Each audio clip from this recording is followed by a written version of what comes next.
अल्हम्दुलिल्लाह हम्द शाकिरीन वस्सलातु वस्सलामु अला अशरफिल अंबियाइ वल मुरसलीन व अला आलिहि व सहबिहि अजमाइन। अम्मा बाद फ़क़द क़ाल अल्लाहु तबारक व तआला फ़िल क़ुरानिल मजीद वल फ़ुरक़ानिल हमीद। फ़अऊज़ु बिल्लाहि मिनश शैतानिर रजीम। बिस्मिल्लाहिर रहमानिर रहीम। लक़द समिअल्लाहु क़ौलल लज़ीना क़ालू इन्नल्लाह फ़क़ीरुन व नहनु अग़निया। आमन्तु बिल्लाहि सदक़ल्लाहुल अज़ीम व बल्लग़ना रसूलुहुन नबियुल अमीनुल करीम व नहनु अला ज़ालिका लमिनश शाहिदीन वश्शाकिरीन वल्हम्दुलिल्लाहि रब्बिल आलमीन। इन्नल्लाह व मलाइकतहु युसल्लूना अलन नबी या अय्युहल्लज़ीना आमनू सल्लु अलैहि व सल्लिमू तस्लीमा। लबैक अल्लाहुम्म सल्लि अला सय्यिदिना व शफ़ीना व नबीना व मौलाना मुहम्मदिन व अला आलि सय्यिदिना व अस्हाबि सय्यिदिना व अज़वाजि सय्यिदिना व औलादि सय्यिदिना व मौलाना मुहम्मदिन व बारिक व सल्लिम। सलातन व सलामन अलैका या सय्यिदी या रसूल अल्लाह। सलातन व सलामन अलैका या सय्यदी या ख़ातमन नबिय्यीन व अला आलिका व अस्हाबिका या रहमतल लिल आलमीन। हम्दो सलात खां बाद मुझा निहायती वाजिबुल एहतराम मुअज़्ज़ज़ सामीन हज़रात, मुनाचीस अल्लाह रब्बुल इज़्ज़त जे कलाम कुरान मजीद कुरान रशीद जी सूरह आल इमरान जी आयत नंबर 81 जो जुज़ तिलावत करण जो शरफ़ हासिल कयो आहे। दुआ कयो त रब्बे ज़ुल जलाल मुंहिंजी ज़बान ते कलिमतुल हक़ जारी फ़रमाए। अॼु जंहिं मौज़ू जो इंतिख़ाब कयो आहे उहो इंतिहाई अहमियत जे हामिल आहे। मौज़ू सैयदना सिद्दीक़ अकबर रज़ियल्लाहु ताला अन्हु जंजो मुस्तफ़ा करीम सल्लल्लाहु ताला अलैहि वसल्लम सां गॾु हिजरत करणु। आख़िर सिद्दीक़ जो इंतिख़ाब छो? हज़रत अली जो भी इंतिख़ाब थी सघे पियो, हैदर कर्रार जो इंतिख़ाब थी सघे थो, उमर फ़ारूक जो, हज़रत उस्मान ज़ुन्नूरैन जो, अलग़र्स ॿिया सहाबी भी हुआ, पर सैयदना सिद्दीक़ अकबर रज़ियल्लाहु ताला अन्हु जंहिंजो आख़िर इंतिख़ाब छो? अॼु हिकिड़ो इहो अहिड़ो अहम मौज़ू आहे जंहिंजी तरफ़ असांजो ज़हन नाहे वियो कॾहिं।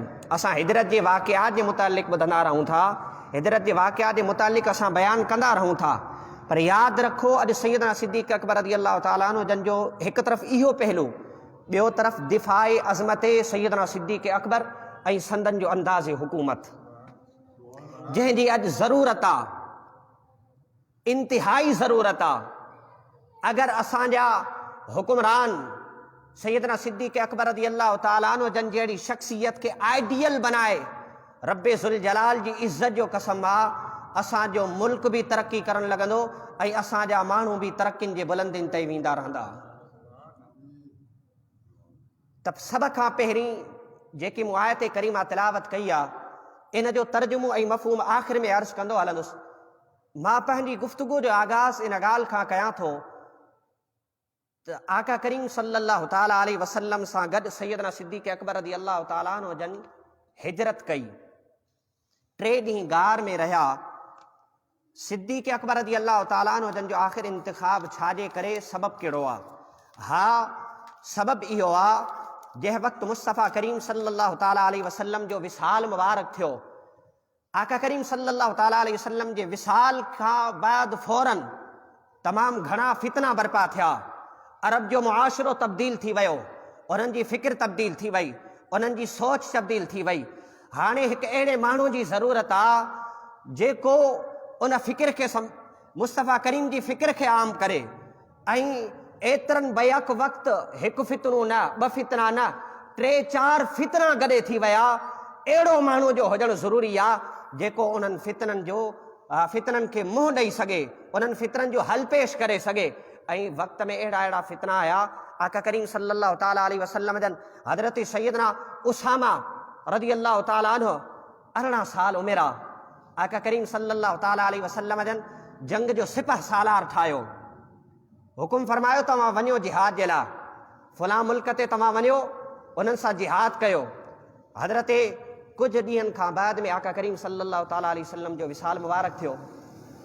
हज़रत उसामा बिन ज़ैद रज़ियल्लाहु ताला अन्हु मक्कतुल मदीने तैयबा खां कुछ फ़ासिले ते क़याम कयो। आका करीम सल्लल्लाहु ताला अलैहि वसल्लम जे विसाल जी जीअं ई ख़बर पई त सहाबी उहे मोटी आया, वापसि थिया। इते सहाबा जो इख़्तिलाफ़ थियो। आका करीम सल्लल्लाहु ताला अलैहि वसल्लम जा सहाबा फ़ैसिलो करण लॻा त छा हज़रत ज़ैद हिन तरफ़ आका करीम जो विसाल आहे, ॿिए तरफ़ ही फ़ैसिलो करणो आहे त हज़रत ज़ैद रज़ी अल्लाह हज़रत उसामा खे मोकिलियो वञे या न मोकिलियो वञे। वॾो अहम मसालो पैदा थी वियो। सहाबा इकराम अलैहिम रिदवान अलैहिम अजमाइन कुझु अर्ज़ करण लॻा, ए ख़लीफ़तुल मोमिनीन ख़लीफ़तुल मुस्लिमीन, हज़रत उसामा नंढड़ो आहे, अञा उनजी एतिरी उमिरि न आहे। किन सहाबिन चयो वॾी उमिरि वारो मोकिलियो वञे। ऐं मुसैलमा किज़ाब जो फितनो थी वियो। ॿिए तरफ़ उहे माण्हू जेके ज़कात ॾियण जा मुनकिर थी विया, इस्लाम खां इनहिराफ़ करण लॻा। इहे अहिड़ा फ़ैसिला अची विया। ऐं हिन तरफ़ मुस्तफ़ा करीम जे विसाल जो ॾुख आहे, तकलीफ़ आहे, गम आहे, का ॻाल्हि सम्झ में नथी अचे। हज़रत उमर फारूक रज़ी अल्लाह ताला अन्हु जन जहिड़ो जलीलुल क़द्र सहाबी, उहो चवणु लॻो ख़बरदार जो केरु मुस्तफ़ा करीम खे सम्झे त उन्हनि जो विसाल थी वियो आहे, होश न आहे रहियो। सहाबा जा अक़ल हैरान थी विया। अहिड़े माण्हूअ जी ज़रूरत हुई जेको मुस्तफ़ा करीम सल्लल्लाहु ताला अलैहि वसल्लम जी फ़िक्र खे रखी करे, आका करीम सल्लल्लाहु जिस्म त उन जो हुजे पर उन जिस्म जी ताक़त मुस्तफ़ा जी हुजे, ज़बान मुस्तफ़ा जी हुजे, ज़बान सिद्दीक़ जी हुजे, ज़बान के ॿिए मर्द कलंदर जी हुजे पर फरमान मुस्तफ़ा जो हुजे। ऐं ज़हन अबू बकर जो हुजे, सोच मुंहिंजे मुस्तफ़ा जी हुजे, ताक़त मुंहिंजे मुस्तफ़ा जी हुजे, फ़िक्र मुंहिंजे मुस्तफ़ा जी हुजे। इन जे लाइ रब्बे ज़ुल जलाल मुस्तफ़ा करीम खे हुकुम फरमायो, सोना हबीबा हिजरत जे लाइ अगरि ॿिए कंहिंखे वठी वञिणो आहे, कंहिंखे साथी ठाहिणो आहे त ॿियो को न बल्कि सिद्दीक़ अकबर खे गॾु वठी वञो। छो इन जे करे मुस्तफ़ा करीम जे विसाल खां बाद में फितना थियणा हा, फितरनि खे मोॼणो हो। ऐं अहिड़ो मर्द कलंदर हुजे जंहिंखे मुस्तफ़ा करीम सॼो फैज़ अता कयो हुजे। 3 ॾींहं 3 रात मां अर्ज़ करे रहियो हुउमि, गार में मुस्तफ़ा करीम सां साथी रहिया, छा थींदो रहियो। तन्हा मुस्तफ़ा, तन्हा महबूब ऐं मुहिबा, न केरु अंदर खां मौजूदु आहे, न केरु ॿाहिरि खां ॾिसण वारो आहे। जॾहिं इन फ़िक्र खे, इन वाक़े खे क़ुरान ऐं हदीस जे रोशनी सां गौर फ़िक्र कयो वञे त पोइ इहा ॻाल्हि असांखे सम्झ में अची वेंदी आहे। ज़रा तवजो त कयो त हज़रत अबू बकर सिद्दीक़ रज़ी अल्लाह ताला अन्हु उन वक़्तु छा हुयो, कुझु बि न हुयो, का शइ न हुई, हर तरफ़ खां तवजो ख़तमु आहे, दुनिया जे मामलात खां बिल्कुलु परे। सिद्दीक़ अकबर आहे, मुस्तफ़ा करीम जी ज़ात आहे, चेहरे मुस्तफ़ा आहे, गोद सिद्दीक़ अकबर जी आहे, नज़रूं सिद्दीक़ अकबर जूं चेहरे मुस्तफ़ा ते, मुस्तफ़ा करीम जी निगाहूं सिद्दीक़ जे चेहरे ते आहिनि। अॼु उहो सभु कुझु जेको कुझु अल्लाह रब्बुल आलमीन मुस्तफ़ा खे अता कयो, अॼु उहो सीने सिद्दीक़ अकबर में अता कयो वियो आहे। आका करीम सल्लल्लाहु ताला अलैहि वसल्लम फरमायो, मा सब्बल्लाहु फी सदरी शैअन इल्ला वक़द सबबतुहु फी सदर अबी बकरिन। जेको निस्बत अल्लाह रब्बुल आलमीन मुंहिंजे सीने में अता कई आहे, अॼु मां उहा सभु निस्बत अबू बकर जे सीने में रखी छॾी आहे। आका करीम सल्लल्लाहु ताला अलैहि वसल्लम तवज्जो फरमायो आहे, 3 ॾींहं 3 रात सिद्दीक़ अकबर जे मथां तवज्जो है इत्तिहादी। ऐं उहो तवज्जो यादि रखो, ऐं यादि रखो, जुनैद बगदादी जे हवाले सां ईंदो आहे। जुनैद बगदादी जे मजलिस में माण्हू ईंदा, उन्हनि जे मजलिस जे बिल्कुलु बराबरि में हिकिड़ो कुतो वेहंदो। छाजे करे? इन जे करे त जुनैद बगदादी कलाम करे रहियो आहे, उनजी मजलिस में ईंदो। कुझु ॾींहं गुज़रिया, हज़रत जुनैद बगदादी उन कुते जे मथां हिकिड़ी निगाह विधी आहे। जंहिं वक़्तु जुनैद बगदादी कुते जे मथां निगाह पई आहे, हाणे कुते जो आलम इहो आहे, जंहिं वक़्तु बगदाद जे गलियुनि में घिटियुनि में घुमी रहियो आहे त ॿिया जेके कुता आहिनि उहे सभई उन जे 4 तरफ़नि खां वेही करे उन जो दीदार करे रहिया आहिनि। अल्लाह जो वली हिकिड़ी निगाह करे, पर जेको इमामुल अंबिया आहे उहो 3 ॾींहं 3 रात सिद्दीक़ अकबर ते तवज्जो करे रहियो आहे। अॼु उहो सभु कुझु फैज़ अता करे रहियो आहे जेको अल्लाह रब्बुल आलमीन मुस्तफ़ा खे अता फरमाए छॾियो आहे। 63 साल जी उमिरि में अहिड़ो वाक़ियो कॾहिं बि पेश न आयो। सहाबा हिकिड़ी झलक ॾिसण जे लाइ तरसंदा हुआ। कुफार जे मथां आका करीम जी हिकिड़ी हीअं निगाह थी वञे, तवजो थी वञे त उहो उन्हनि जे ज़बान जे मथां कलमा जारी थी वञनि। हा हा, उहो मुस्तफ़ा सल्लल्लाहु ताला अलैहि वसल्लम हिकु तरफ़ तवजो कनि, सिर्फ़ु हिकु मरतबो उहे वण ज़मीन जो सीनू चीरींदे करे मुस्तफ़ा करीम जे क़दमनि में अची सजदो करे लॻनि। हे आका करीम उहो हिकिड़ो तवजो कनि, 4 ॾींहं जो चंड ॿ टुकड़ा थी वञे, उहो मुस्तफ़ा करीम तवजो कनि त लथल सिज वापसि अची वञे। ऐं आका करीम के पत्थरनि जे तवजो कनि त उहे पत्थर मुस्तफ़ा करीम जे मथां कलमो पढ़णु शुरू करे ॾियनि। मुस्तफ़ा करीम के काफ़िर जे मथां तवजो कनि त उहे ईमान आणणु शुरू करे ॾियनि। आका करीम सल्लल्लाहु ताला अलैहि वसल्लम जे लुआब जे करे उहे मरीज़नि खे शिफ़ा मिली वञे। ऐं के ॿार जे मथे जे मथां मुस्तफ़ा करीम हथ फेराइनि त कॾहिं बि उन जे मथे ते सफ़ेद वार न थियनि। ऐं जंहिं सिमत मुस्तफ़ा करीम हिकिड़ी तवजो कनि त पूरो आलम तब्दील थी वञे। उन मुस्तफ़ा करीम सल्लल्लाहु ताला अलैहि वसल्लम जे तवजो जे हिकिड़े शख़्स जे मथां 3 ॾींहं 3 राति यकता ऐं तन्हा का बि शइ मौजूदु न आहे त पोइ ॿुधायो उन्हनि जा अहवाल ऐं उन्हनि जी फज़ीलत के मक़ाम ते वञी पहुचंदी।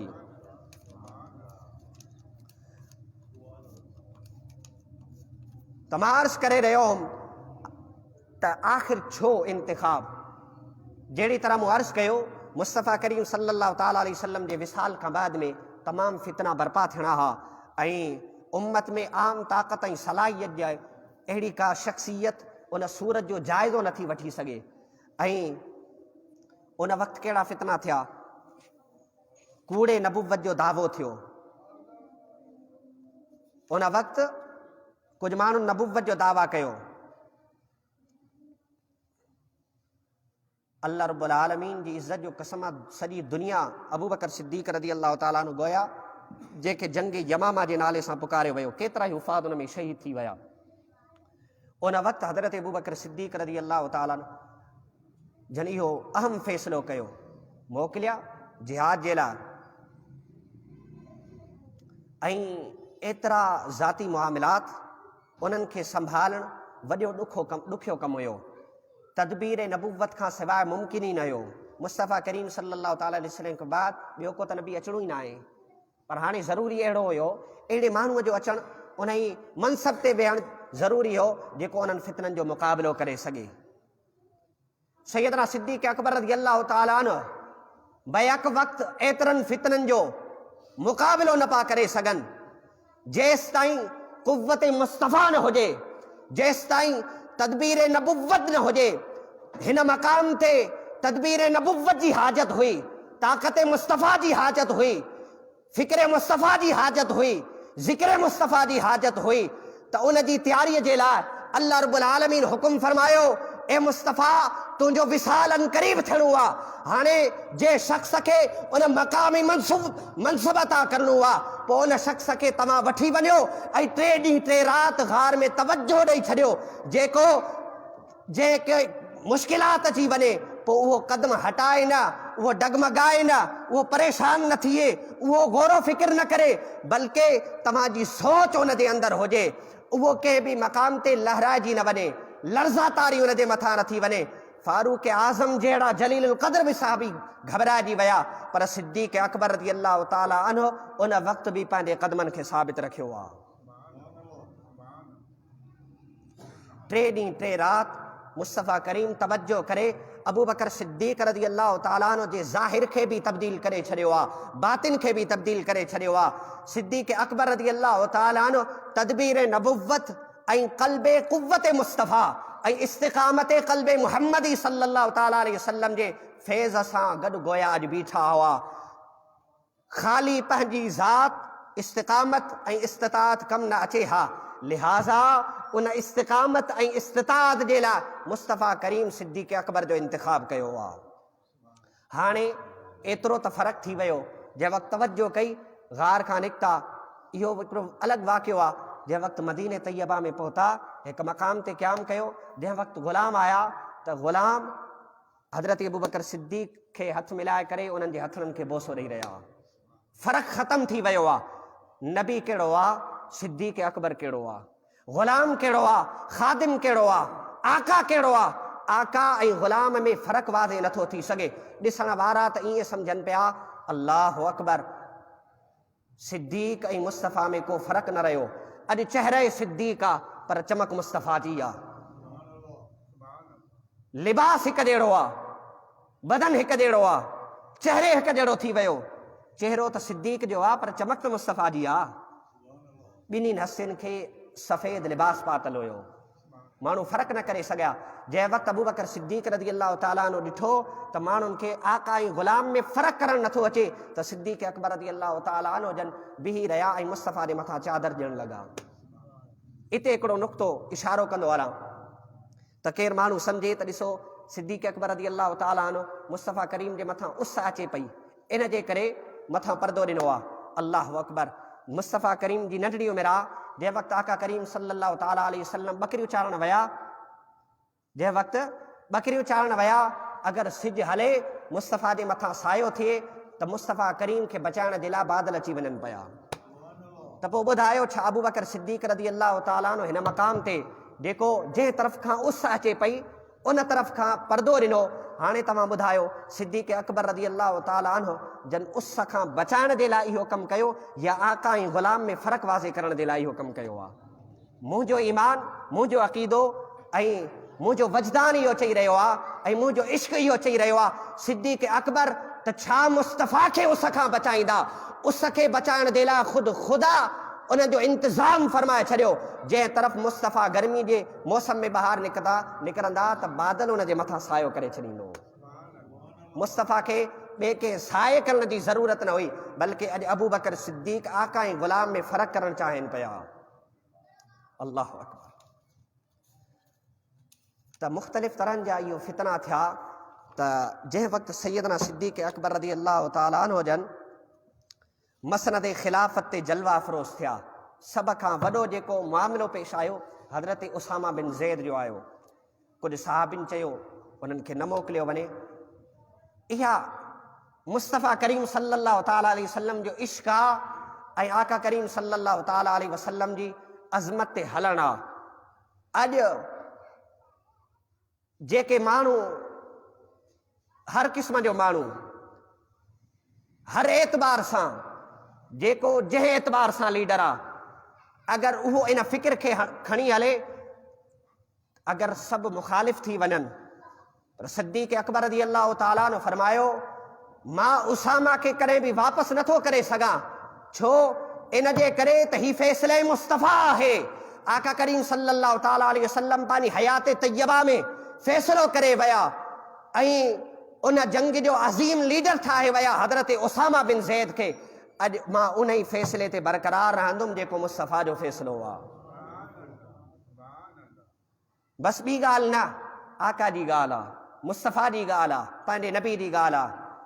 अल्लाहु अकबर।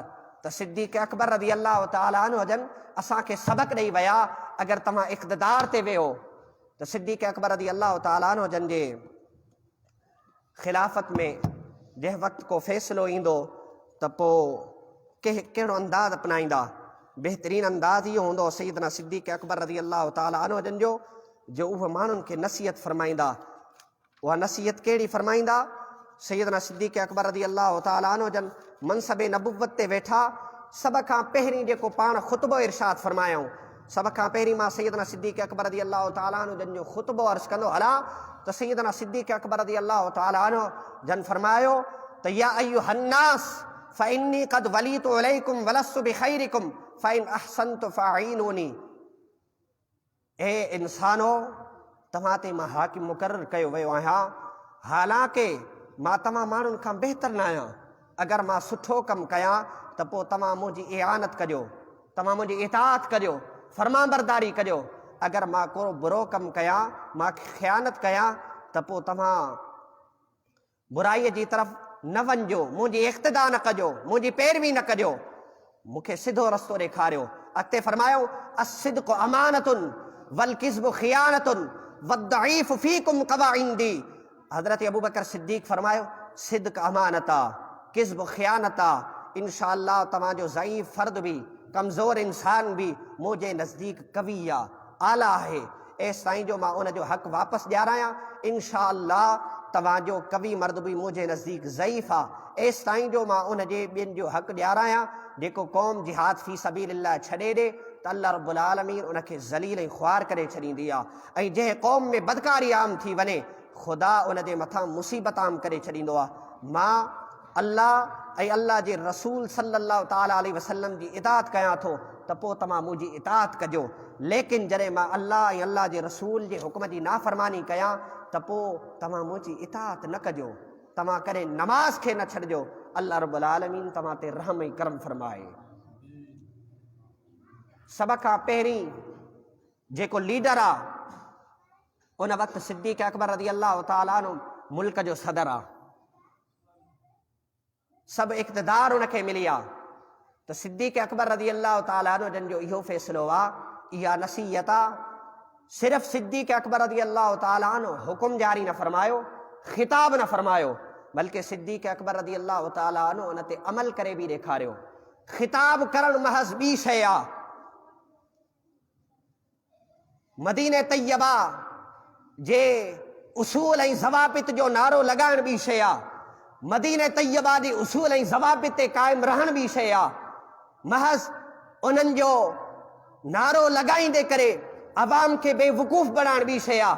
पर सिद्दीक़ अकबर रज़ी अल्लाह ताला अन्हु जंहिं वक़्तु माण्हुनि खे इहो ख़िताब कयो, सिर्फ़ु ख़िताब न फरमायो, बल्कि सिद्दीक़ अकबर रज़ी अल्लाह ताला अन्हु उन ते अमल बि करे ॾेखारियो आहे। ऐं सिद्दीक़ अकबर रज़ी अल्लाह ताला अन्हु उन वक़्तु जंहिं वक़्तु हज़रत उसामा बिन ज़ैद रज़ी अल्लाह ताला अन्हु जन खे मोकिलियो आहे, वक़्त जो ख़लीफ़ो आहे, वक़्त जो हाकिम आहे, वक़्त जो बादशाह आहे, जंहिं वक़्तु इख़्तिलाफ़ थिया सैयदना सिद्दीक़ अकबर रज़ी अल्लाह ताला अन्हु जन आख़िर में पहिरीं सभिनी खां राय वरिती। वक़्त जे हाकिम खे इहा ॻाल्हि मथां लाज़िम आहे त कंहिं बि मामले में रिआया खां जेके इक़्तिदार में आहिनि, जलीलुल क़द्र जेके माण्हू आहिनि, जेके मनसब ते फ़ाइदा आहिनि, उन्हनि खां फ़ैसिले जी राय वरिती वेंदी आहे। सिद्दीक़ अकबर रज़ी अल्लाह ताला अन्हु फ़ैसिले जे हवाले सां अञा फ़ैसिलो सादिर नाहे थियो, हर कंहिं खां राय वरिती, मुख़्तलिफ़ सहाबा मुख़्तलिफ़ राय पेश कई, पर सिद्दीक़ अकबर रज़ी अल्लाह ताला अन्हु आख़िर में ख़ुदि फ़ैसिलो फरमायो। सिद्दीक़ अकबर फरमायो, ज़ैद हज़रत उसामा बिन ज़ैद 18 सालनि जी उमिरि आहे, पर सिद्दीक़ अकबर रज़ी अल्लाह ताला अन्हु जंहिं वक़्तु तख़्त ते वेही करे फ़ैसिलो हुकुम सादिर फरमायो, सिद्दीक़ अकबर रज़ी अल्लाह ताला अन्हु उन तख़्त तां लही करे हज़रत उसामा खे घोड़े ते सवार करे सिद्दीक़ अकबर रज़ी अल्लाह ताला अन्हु घोड़े जी लगाम पकड़ींदे करे उनखे रवाना कयो आहे। वक़्त जो हाकिम इहो हूंदो आहे, वक़्त जो हाकिम इहो नाहे हूंदो त महज़ हुकुम सादिर करे रिआया ॾे वञे, उन्हनि जे दीनी मामलात खे ॾिसे।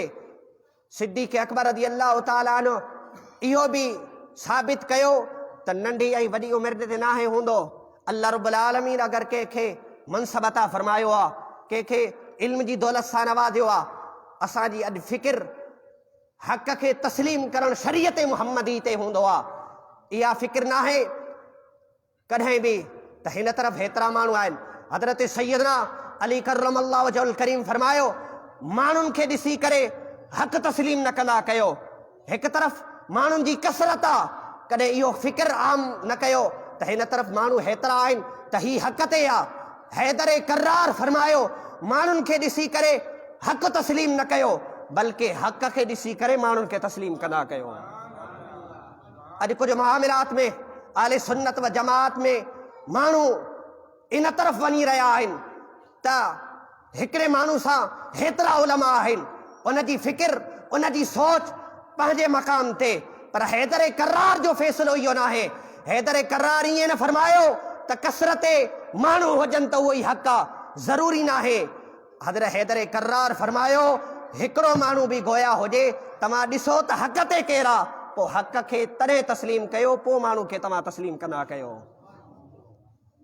अजीब क़िस्म जी सोच थी वई आहे कि हिकिड़े इंसान खे बचाइण जे लाइ सईदा काइनात सईदा फातिमा ज़हरा रज़ी अल्लाह ताला अन्हा जी अज़मतुनि ते हमिलो करे ऐं माण्हुनि में उहा फ़िक्र ॾिनी पई वञे अहल बैत अतहार जो क़सूर कहिड़ो आहे, जो खुले बाज़ार सरे बाज़ार उन्हनि जो ज़िक्र नथो कयो वञे। अल्लाह अकबर। तमार्स करे रहियो सैयदना सिद्दीक़ अकबर रज़ी अल्लाह ताला अन्हु इन फ़र्क़ खे मिटाए छॾियो त ॾिसो हज़रत उसामा 18 साल जो आहे, मां वक़्त जो हाकिम आहे, चई सघनि पिया बसि मां हुकुम सादिर करे छॾियो ए उसामा तूं हितां हलियो वञ, पर न, हज़रत अबू बकर सिद्दीक़ रज़ी अल्लाह ताला अन्हु फरमायो न न, हिन जे मथां मुस्तफ़ा जो हुकुम जारी थी वियो, मां मुस्तफ़ा जे फरमान ते अमल कंदुमि। इन जे लाइ असांजे मुल्क पाकिस्तान में हिकिड़ो अज़ीम शख़्स जेको हालिया में गुज़रियो, उहो सिर्फ़ु मुस्तफ़ा जो ज़िक्र कंदा हुआ। अल्लाह अकबर। बसि मां ॿी ॻाल्हि सिद्दीक़ अकबर अॼु गोया ईअं फरमाए रहिया आहिनि, मां कंहिंखे बि नथो ॾिसां, बसि ॾिसां थो त मुस्तफ़ा जे फरमान खे ॾिसां थो। इहो इक़्तिदार ते अचण वारनि जे मथां इहा लाज़िम आहे। अहिड़ी तरह हज़रत सैयदना सिद्दीक़ अकबर रज़ी अल्लाह ताला अन्हु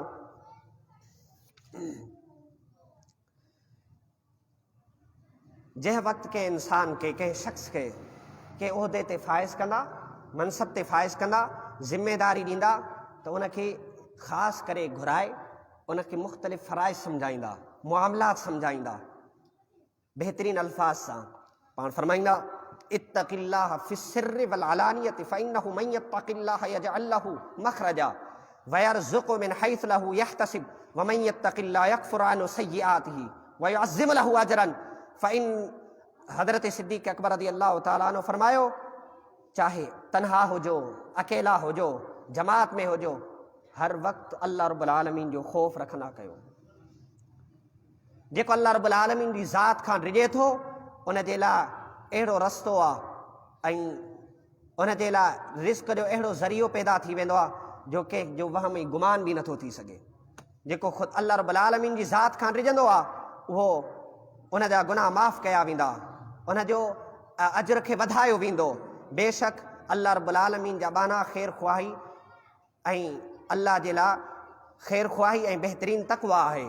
तव्हां अल्लाह रब्बुल आलमीन जी हिकु अहिड़ी राह में आहियो जंहिंजे अफ़रात ऐं तफ़रीत ऐं अहिड़ी शयुनि सां ग़फ़लत जी गुंजाइश न आहे जंहिंमें मज़हब जो इस्तेहकाम ऐं ख़िलाफ़त जी हिफ़ाज़त शामिल हुजे। इन जे लाइ सुस्ती ऐं तआक़ुब जी राह इख़्तियार न कयो, कंहिं मामले में सुस्ती न कयो, शरीयत जे मामले में, अहकामात जे मामले में। हज़रत सिद्दीक़ अकबर रज़ी अल्लाह ताला अन्हु ॾिसो कंहिं अंदाज़ में सम्झाई ख़ौफ़े ख़ुदा।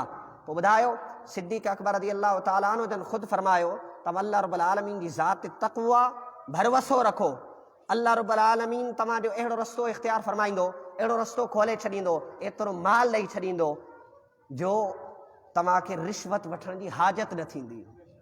अॼु हेठे तबिके खां वठी करे हो वेंदे वॾे वॾे उहिदे ताईं, ॿुधायो केरु रिश्वत नथो वठे। सैयदना सिद्दीक़ अकबर रज़ी अल्लाह ताला घुराए करे सम्झाईंदा, अल्लाह रब्बुल आलमीन जी ज़ात ते तव्हां भरवसो त रखो, उन जी राह में जेको मिले शुक्र अदा कयो, ऐं जेको कुझु मिले तव्हां उन मंझां अल्लाह जे रास्ते में ख़र्च कंदा कयो, त पोइ ॾिसो त अल्लाह रब्बुल आलमीन केतिरी बरकत अदा फरमाए थो। ऐं उहे जेके माण्हू ॿिनि हथनि सां पैसा लुटनि था मज़लूमनि खे, ग़रीबनि खे, हेतिरा पैसा ॾे तुंहिंजो कमु कंदासीं, हेतिरा पैसा ॾे तुंहिंजो कमु कंदासीं, हिन तरफ़ खां हीअं पैसा झोलियूं भरनि था, पर ॿिए तरफ़ खां इहे हथ फौरन ख़ाली थी वञनि था। अल्लाह रब्बुल आलमीन उन बरकत न आहे ॾींदो, उहे परेशान आहिनि। पर जंहिंखे अल्लाह रब्बुल आलमीन हलाल जो रिज़्क़ अता फरमायो आहे ऐं जेको उन रिज़्क़ जे मथां शुक्र करे थो, रब्बे ज़ुल जलाल जी इज़त जो कसम आहे, उहे उन्हनि खां ख़ुशहाल आहिनि। ज़हनी एतबार सां, फ़िक्री एतबार सां, माली एतबार सां, औलाद जे एतबार सां, हर एतबार सां हर शइ खां आज़ादु आहिनि, कंहिं क़िस्म जो फ़िक्र न आहे ऐं अल्लाह रब्बुल आलमीन खे ख़ुशहाल बणाए छॾे थो। सैयदना सिद्दीक़ अकबर रज़ी अल्लाह ताला अन्हु जन जो जंहिं वक़्तु विसाल मुबारक थियो, छा हुयो सिद्दीक़ अकबर रज़ी अल्लाह ताला अन्हु?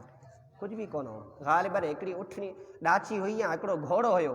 सैयदना सिद्दीक़ अकबर रज़ी अल्लाह ताला अन्हु जन जो जंहिं वक़्तु विसाल क़रीब थियो, हज़रत अम्मा आयशा सिद्दीक़ा रज़ी अल्लाह ताला अन्हा फरमाइनि थियूं त हज़रत अबू बकर सिद्दीक़ रज़ी अल्लाह ताला अन्हु वसियत फरमाई, जेको दारुल हुकूमत जे तरफ़ खां मूंखे आहे उहो सभु कुझु हज़रत जेको तख़्त ते वेहे सभु कुझु उनखे वापसि करे छॾियो, छो जो मुंहिंजो विसाल थी वियो, हाणे मुंहिंजी हाजत न आहे, मुंहिंजो हक़ न आहे, मुंहिंजी औलाद जो हक़ न आहे जो इहो इस्तेमालु करे। पर अॼु इन ते गौर फ़िक्र कयो वञे, अल्लाह अकबर, माल मेड़ियां ख़बर न आहे मुंहिंजा केतिरा ॾींहं वक़्तु रहे, इक़्तिदार तां हटायो वञे, विसाल थी वञे, मरी वञा, मरण जी त का ॻाल्हि ई न आहे, क़बर विसरी वई, आख़िरत विसरी वई, मौत विसरी वियो। असां इहो सम्झंदा आहियूं त हमेशह असां ज़िंदा रहण वारा आहियूं, माल मेड़ियूं, असांजी औलाद ईंदी खाईंदी रहंदी। औलाद न ईंदी, बल्कि तूं त उनखे तबाही बर्बादी जी तरफ़ धकेले रहियो आहे। सिद्दीक़ अकबर रज़ी अल्लाह ताला अन्हु सबक़ ॾेई विया, जंहिंखे अल्लाह रब्बुल आलमीन मनसब अता फरमाई, उहो इंसाफ़ सां कमु वठे।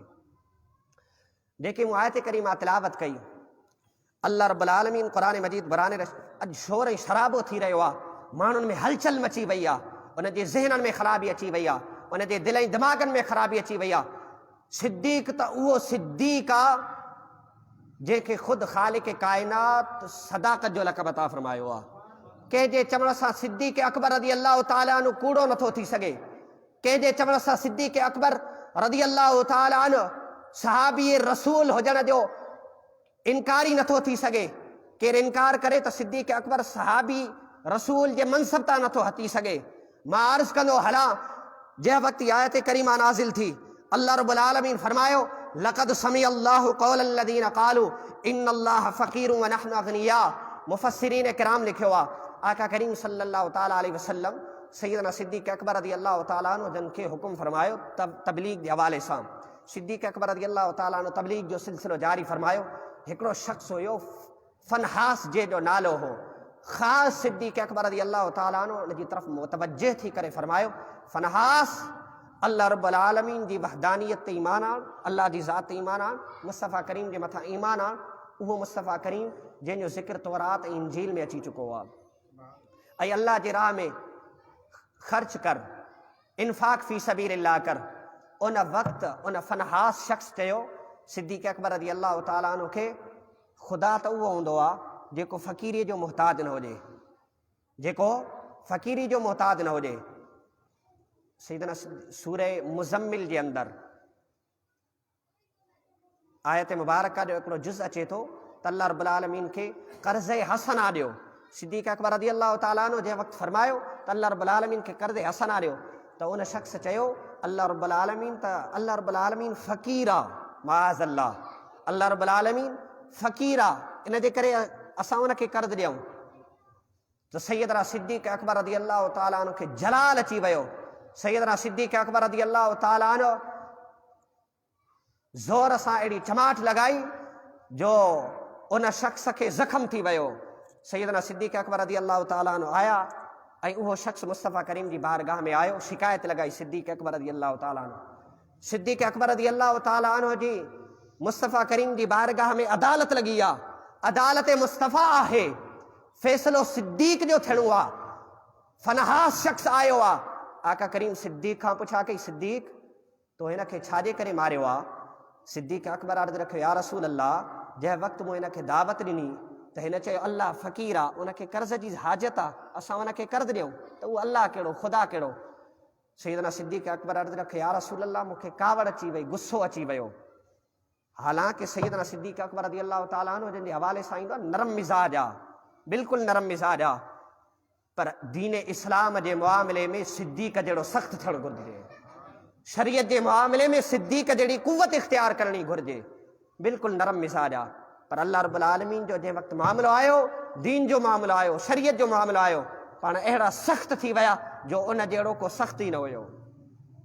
आका करीम सल्लल्लाहु ताला अलैहि वसल्लम जन खे मामिलो ॿुधायो, फनहास शख़्स इनकार करे छॾियो। मूं ईअं नाहे चयो, हाणे फ़ैसिलो थियणो आहे। अल्लाहु अकबर। अल्लाह रब्बुल आलमीन मुस्तफ़ा करीम जी तरफ़ वही नाज़िल फरमाई, ए जिब्राईल फौरन वञ, अॼु मुस्तफ़ा करीम जो सचो सिद्दीक़ जेको आहे, अॼु उन जी सदाकत जो इनकार थी रहियो आहे। ऐं को वक़्तु ईंदो बदबख़्त माण्हू अहल बैत जो नालो वठी करे सिद्दीक़ अकबर जी सदाकत जो इनकार कंदा। अॼु मां रब थी करे, पूरे जहाननि जो ख़ालिक़ थी करे, अॼु सिद्दीक़ जे सदाकत जे मथां मोहर लॻाए छॾिया थो ऐं क़यामत ताईं इहो ऐलान करे छॾिया थो, सिद्दीक़ कल्ह बि सचो हो, सिद्दीक़ अॼु बि सचो आहे ऐं क़यामत ताईं सिद्दीक़ सचो रहंदो। जंहिं वक़्तु उन शख़्स इनकार कयो, जिब्राईल ख़िदमत में हाज़िर थियो, अर्ज़ रखे थो, या रसूल अल्लाह, अल्लाह रब्बुल आलमीन पैगाम फरमायो आ, वही तमारी तरफ नाज़िल फरमाया, लक़द समी अल्लाहु क़ौलल्लज़ीना क़ालू इन्नल्लाह फ़क़ीरुन व नहनु अग़निया। ए महबूब, ही फनहास बदबख्त जेको आ इहो कूड़ ॻाल्हाए रहियो आ। इहो इन्हनि वाकई चयो आहे जेको सिद्दीक़ अकबर तव्हांखे ॿुधायो आहे। फनहास कूड़ो आहे, सिद्दीक़ सचो आहे। सिद्दीक़ उहो आहे जंहिंजी गवाही ख़ुदि ख़ालिक़ काइनात ॾेई रहियो आहे। अल्लाह रब्बुल आलमीन खां दुआ आहे त ख़ालिक़ काइनात सिद्दीक़ जहिड़ी सदाकत नसीब फरमाए, सिद्दीक़ रज़ी अल्लाह तआला अन्हु जन जहिड़ी इस्तिक़ामत अता फरमाए, सिद्दीक़ जहिड़ी हुक्मरानी नसीब फरमाए, ऐं सिद्दीक़ अकबर रज़ी अल्लाह तआला अन्हु जन जी अज़मत मुस्तफ़ा जे मथां मरण ऐं मिटण नसीब फरमाए। अल्लाह ताला खां दुआ आहे त ख़ालिक़